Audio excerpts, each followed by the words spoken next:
Hello and welcome to the video. Today we'll be travelling from London Euston to Inverness on the Caledonian Sleeper.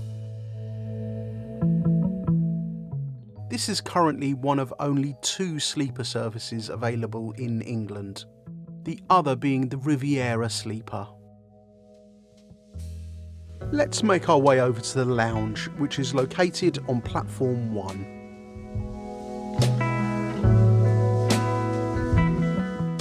Transport Scotland took over the running of the Caledonian Sleeper in early June 2023. Because of this, we can no longer use the Avanti First Class Lounge.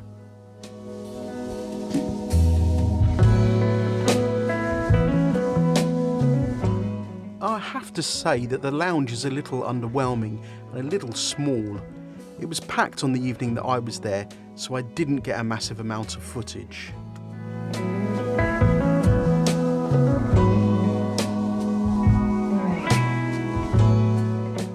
I also don't like the trend of paying for drinks and food in a lounge, which this one did.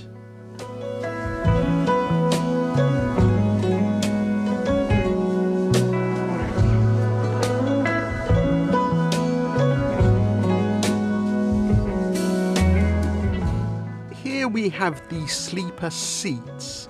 I can't recommend booking these, as there's much better ways to get to Scotland for roughly the same price. As you can see here, you need to make sure you get on the correct carriage, as they do go to different places.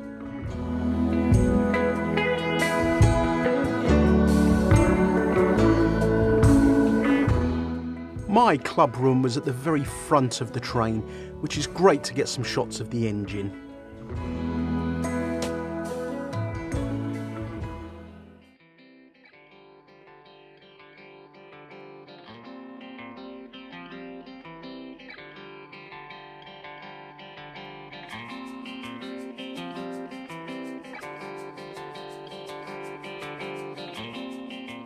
And here we have my room. Club room 3 on coach N.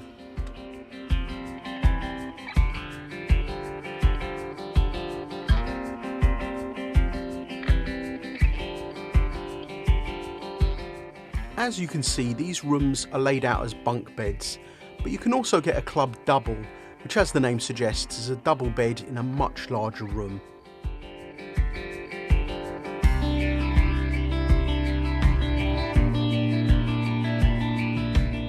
These rooms are decent, but are only really designed for sleeping in.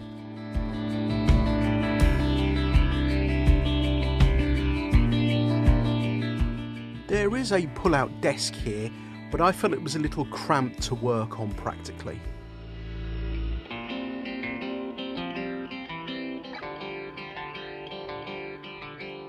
Next up is the nicely designed shower and toilet. This does work quite nicely overall, and the design is practical to use.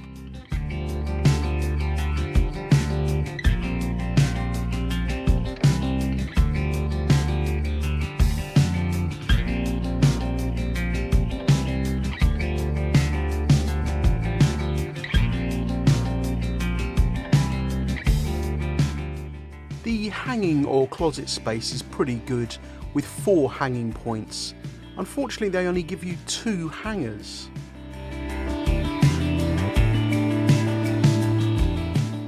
The storage space is okay, but is really only designed for short stay or airline style hand luggage, which is deposited under the bed.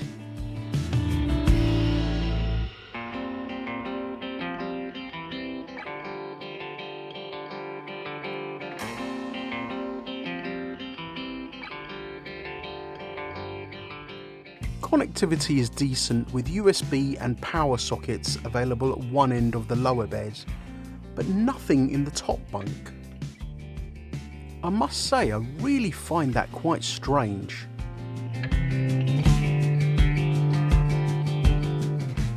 At the other end of the bed, you have a USB, lighting and temperature controls.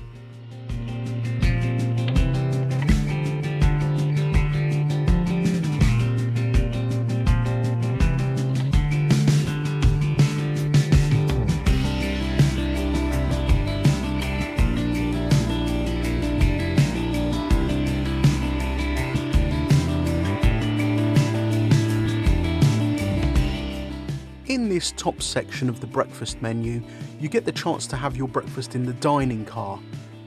I would highly recommend this, as it's a much nicer experience than getting it served just in your room.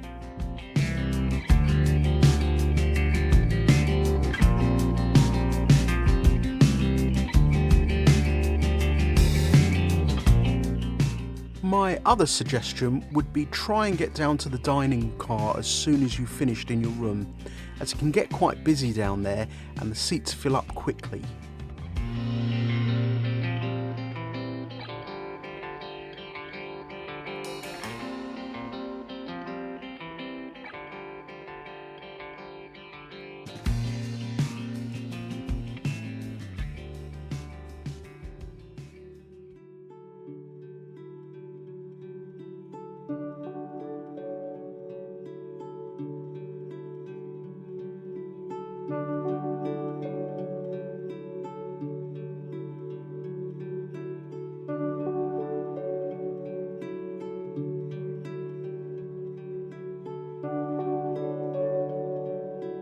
And here we are at the dining car. The menu's been simplified from what we used to have, but you do get the option of a specials board now.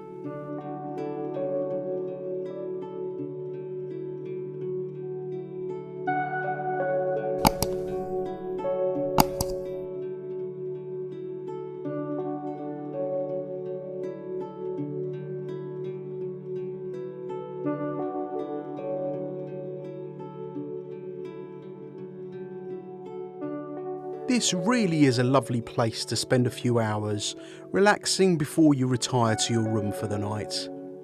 I met a lovely couple who had never slept on a train before and were really looking forward to the whole experience.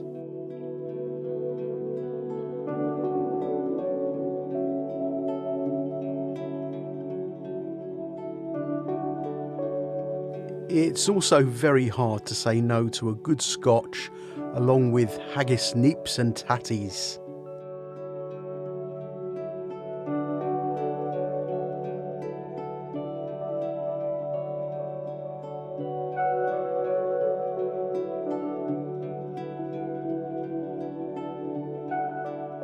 And welcome to a standard Scottish morning.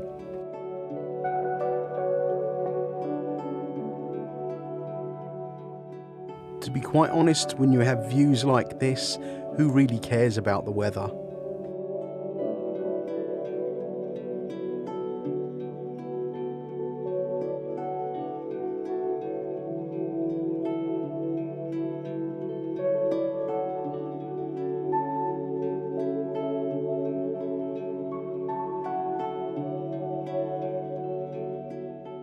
And here we have the excellent Scottish breakfast that I mentioned earlier in the video.